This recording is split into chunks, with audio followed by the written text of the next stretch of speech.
Assalamualaikum warahmatullahi wabarakatuh. Semangat pagi anak-anak semuanya. Hari ini kalian akan belajar tentang materi informatika kelas 9, yaitu konsep struktur data pohon atau tree.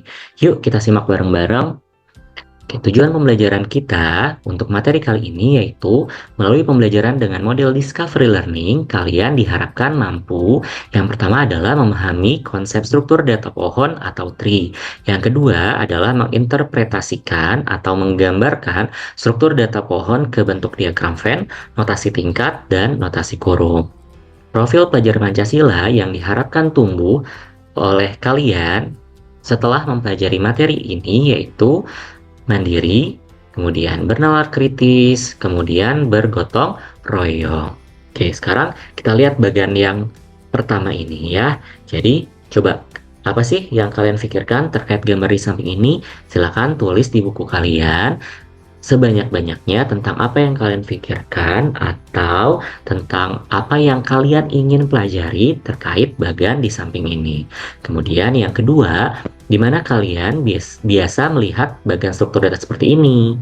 Ya, betul sekali. Jadi biasanya kalian bisa melihat bagian seperti ini di ruang kepala sekolah, ruang laboratorium, kemudian di perusahaan-perusahaan juga ada. Oke, kemudian bagaimana dengan bagan atau gambar di samping ini? Sekarang kalian tuliskan juga ya apa yang kalian pikirkan terkait gambar di samping ini.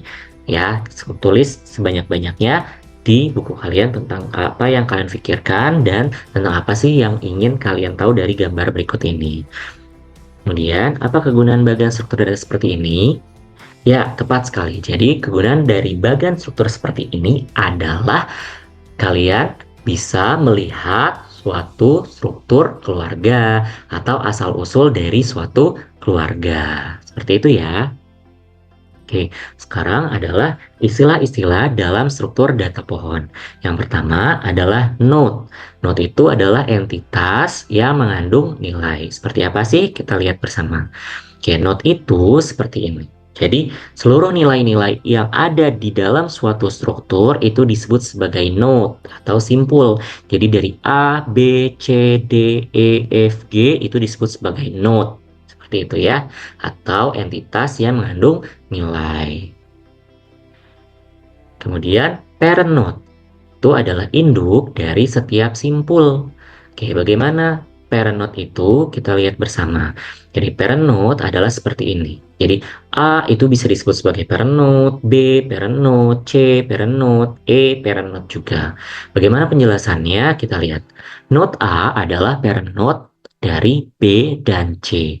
Sedangkan B adalah parent node dari D dan E. Seperti itu ya. Kemudian C adalah parent node dari F. Ya, jadi induk dari F. Kemudian E adalah parent node dari G.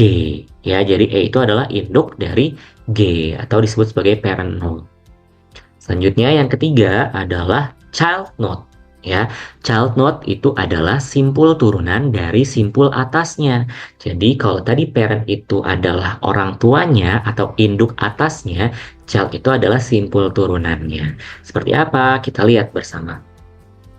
Oke, dari B sampai ke G, B, C, D, E, F, G itu disebut sebagai child node. Ya, dia disebut sebagai anaknya. Oke, bagaimana penjelasannya? B dan C adalah child node atau simpul turunan dari A. Kemudian D dan E adalah child node dari B.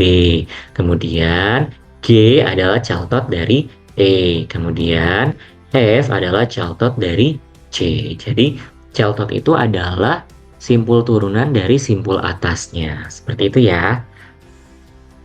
Oke, selanjutnya yang keempat yaitu root. Root itu atau root node itu disebut sebagai simpul teratas dari sebuah struktur data. Ya, jadi kalau root node itu adalah node paling atas. Coba kita lihat. Kalau contohnya seperti ini, maka yang disebut sebagai root node adalah A. Kenapa A disebut sebagai root node? Karena A itu adalah simpul paling atas dari struktur data ini. Seperti itu ya, maka A disebut sebagai root node. Oke, selanjutnya kita lihat di sini. leaf node. Yang terakhir ya, kita belajar tentang leaf node. Leaf node adalah simpul paling bawah dalam struktur data. Kalau udah paling bawah, maka leaf node dicirikan dengan simpul-simpul yang tidak memiliki turunannya lagi. Coba kita lihat. Oke. Nah, gini ya. Jadi D, F, G itu disebut sebagai leaf node. Kenapa disebut sebagai leaf node? Karena D, F, dan G itu adalah simpul paling bawah atau simpul yang tidak memiliki simpul turunannya lagi. Jadi tidak ada turunannya lagi. F tidak ada turunannya lagi. G juga tidak ada turunannya lagi. Maka seluruh simpul yang tidak ada turunannya lagi disebut sebagai leaf node. Seperti itu. Selanjutnya, di sini ada catatan. Catatannya adalah suatu struktur data bisa dikatakan struktur data pohon jika setiap simpulnya hanya memiliki satu parent node.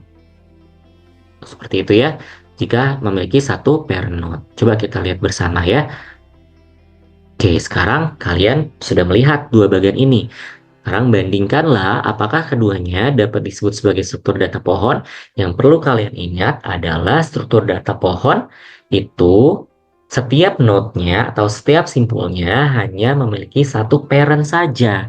Nah, oke, kita masuk ke yang pertama ya, ke bagian yang pertama. Apakah ini bisa disebut sebagai struktur data pohon? Ya, betul. Kenapa? Karena node-nya hanya memiliki satu parent ya. Node ini hanya memiliki satu parent, node ini hanya memiliki satu parent, seperti itu ya. Bagaimana dengan bagian yang kedua? Bagian yang kedua itu betul ya. Jadi tidak bisa disebut sebagai struktur data pohon. Kenapa tidak bisa disebut sebagai struktur data pohon? Karena setiap node-nya ini ada dua parent-nya. Contoh misalnya, mother. Mother memiliki parent grandfather dan grandmother. Kalau bentuk strukturnya seperti ini, dia tidak bisa disebut sebagai struktur data pohon. Kenapa? Karena perlu diingat, struktur data pohon itu bisa disebut sebagai struktur data pohon ya jika setiap node-nya atau setiap simpulnya hanya memiliki satu parent. Oke, selanjutnya kita masuk ke dalam penggambaran struktur data pohon. Yang pertama adalah struktur data pohon itu digambarkan atau direpresentasikan ke dalam diagram Venn. Ya, bagaimana sih caranya? Kita lihat bersama. Ya, jadi seperti ini ya bentuknya. Jadi kalau misalnya kita lihat bersama ya di sini kita lihat bersama. Jadi, kalau untuk struktur data yang seperti ini, kita bisa juga menggambarkannya ke dalam struktur data, ke dalam diagram Venn seperti ini. Jadi, kita tulis dulu A-nya, A sebagai semestanya di sini. Kemudian, kita tulis atau kita gambarkan dulu yang sebelah sininya ya. Jadi, seluruh data-data B itu kita gambarkan dulu. B, kita tulis di sini, B punya turunan atau tidak? Punya ternyata ya, D dan E. Maka di dalam B harus ada D dan E. Kemudian E, ada turunannya lagi tidak? Kalau ada, ya berarti ditulis lagi. E itu punya turunan adalah I dan J. Oke, setelah B selesai, barulah kita menggambarkan struktur data pohon si C. C itu punya simpul turunan, yaitu F, G, dan H. Maka di dalam C, itu harus ada simpul F, simpul G, dan simpul H. Seperti itu. Jadi, terbentuklah data tree yang direpresentasikan atau digambarkan dalam bentuk diagram Venn. Seperti itu. Oke, selanjutnya yang kedua. Kita lihat bersama. Yang kedua adalah kita lihat penggambarannya adalah struktur data pohon digambarkan ke dalam notasi tingkat. Seperti apa penggambarannya? Seperti ini. Oke, kita lihat bersama di sini ya. Jadi kita punya beberapa tingkatan. Jadi di dalam suatu struktur data pohon itu ada yang disebut sebagai tingkat 0, 1, 2, dan seterusnya. Jadi untuk yang pertama atau root ini disebut sebagai tingkat 0. Kemudian bawahnya tingkat 1, bawahnya lagi tingkat 2, bawahnya lagi tingkat 3. Seperti itu. Maka kalau di dalam strukturnya itu memiliki 4 tingkat, di dalam struktur ini memiliki 4 tingkat, maka kita harus membuat 4 jalur. Jalur tingkat yang ke-0, jalur yang pertama, jalur yang kedua, kemudian jalur yang ketiga. Oke, penggambarannya dimulai dari jalur yang ke nol ya, tingkat nol, seperti itu. Jadi dari A. Kemudian sama halnya dengan diagram Venn, kita cari dulu atau kita gambar dulu semua yang berada di bawah si B. Oke, kita lihat B punya turunan ya. Setiap turunan harus ditulis di bawahnya. Jadi kalau kita tarik garis dia ada di bawahnya. Yaitu D. D punya turunan nggak? Kalau tidak punya, berarti langsung ke E. Kalau punya turunan gimana? Kalau punya turunan berarti di bawah D ini harus ada turunannya lagi.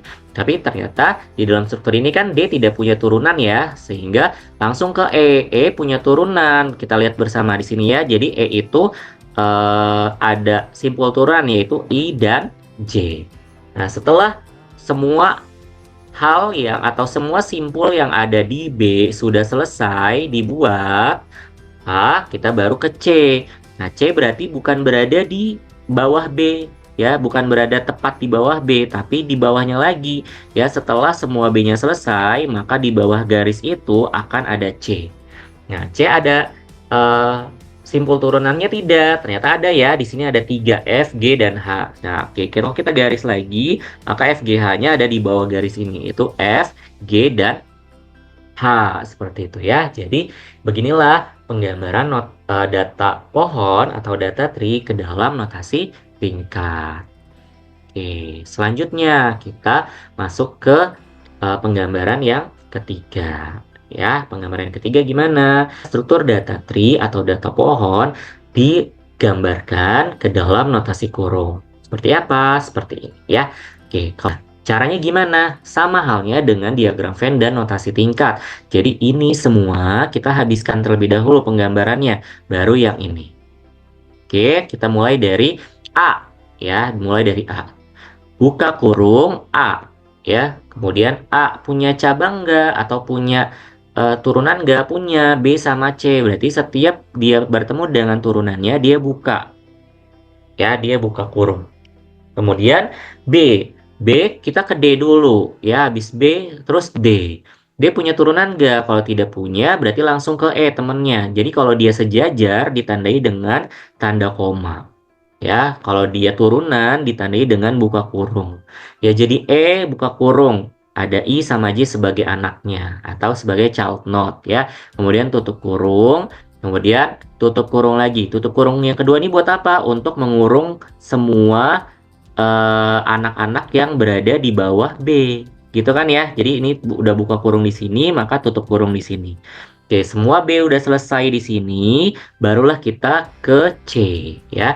C punya turunan yaitu F, G, dan H. Nah, setiap dia bertemu pertama kali dengan turunannya gitu ya, dia akan menuliskannya buka kurung ya, menuliskan buka kurung ya. Itu F, G, dan H seperti itu ya. Kemudian tutup kurung yang pertama ini untuk mengurung atau untuk menutup yang FGH. Tutup kurung yang ungu untuk mengurung yang satu ini. Ya, satu deret ini. Kemudian tutup kurung yang ketiga atau yang hitam untuk mengurung satu keseluruhan struktur data. Seperti itu. Ya. Jadi, begitulah penggambaran struktur data pohon ke dalam notasi kurung. Oke, kita lanjut ke agenda kita berikutnya. Oke, sekarang kita lihat bersama itu kita simpulkan materi kita pada kali ini. Yang pertama adalah istilah-istilah dalam struktur data pohon ya. Struktur data pohon tadi kita punya 5 istilah ya, yaitu yang pertama adalah node, yang kedua adalah parent node, yang ketiga adalah child node, yang keempat ada root node, yang kelima adalah leaf node. Nah, masing-masing itu sudah dijabarkan ya di video ini. Kalau kalian lupa, kalian boleh balik ke materi yang tersebut. Kemudian, yang kedua adalah ciri khas yang dimiliki struktur data pohon. Oke, ciri khas yang dimiliki struktur data pohon tadi seperti itu ya. Jadi, struktur data yang bisa disebut sebagai struktur data pohon jika setiap node-nya atau setiap simpulnya hanya memiliki satu parent node. Jadi kalau ada simpul yang memiliki dua parent node, maka tidak bisa disebut sebagai struktur data pohon, seperti pohon family gitu ya, family tree atau pohon keluarga. Karena ada node yang memiliki dua parents, seperti itu. Maka walaupun bentuknya sebagai pohon, tapi tidak bisa disebut sebagai struktur data pohon. Kemudian penggambaran struktur data tree ya. Jadi penggambaran atau representasi struktur data pohon itu tadi ada tiga, yaitu bentuk diagram Venn, notasi tingkat, dan notasi kurung. Oke? Oke, terima kasih banyak untuk anak-anak semuanya atas pembelajaran hari ini. Semoga ilmunya bermanfaat untuk kalian. Saya akhiri. Wassalamualaikum warahmatullahi wabarakatuh. See you next time.